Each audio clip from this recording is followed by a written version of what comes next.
ఇటీవల కాలంలో ఒక ఆరాధికుడు, ఒక సేవకుడు ఒక 100,000 మందిని సినిమా పాటలు వినడం మానేసేటట్లు చేసి దేవుని పాటలు వినడం నేర్పించాడు.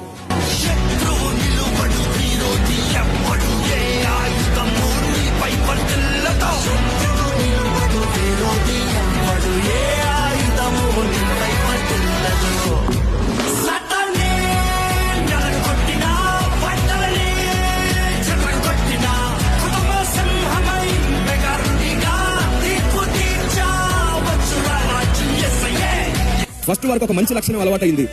సినిమా పాటల కంటే దేవుని పాటలు కూడా ఏమాత్రం తగ్గవు, మనం దేవుని పాటల్లో కూడా అలాంటి ఆనందాన్ని వెతకొచ్చు అనేటువంటి ఒక డైవర్షన్ అయితే వారికి వచ్చింది. మన వాళ్ళు బయలుదేరారు. ఇంకా పాటలు పాడే విధానం మీద సినిమా మ్యూజిక్ లాగుంది, అలా ఉంది, ఇలా ఉంది అని చెప్పి తీర్పులు తీర్చేవారు బయలుదేరారు. కానీ వాళ్ళు ఒకటి మర్చిపోయారు, సినిమా పాటలు పాడి సినిమా పాటల్లో మ్యూజిక్ లోనే పూర్తిగా మునిగి తేలినటువంటి చాలా మంది యవనస్తులు దాన్ని వినడం మానేసి దేవుని పాటలు పాడమే కాదు, దేవుని ఎక్కువగా ప్రేమించడం కూడా నేర్చుకుంటున్నారు, కన్నీళ్లతో ప్రార్థించడం కూడా నేర్చుకున్నారని మర్చిపోయారు. అలాగే పైరూపాన్ని బట్టి తీర్పు తీర్చేవారు అనేకులు, వేలు చూపును బట్టి తీర్పు తీర్చేవారు అనేకులు. అలాంటి స్వభావం ఒకవేళ మీలో ఇక్కడ ఉన్న వారిలో ఉంటే గుర్తుంచుకోండి, మీ దినములు ఈ ముగింపు దినాలలో త్వరగానే ముగియబోతున్నాయి.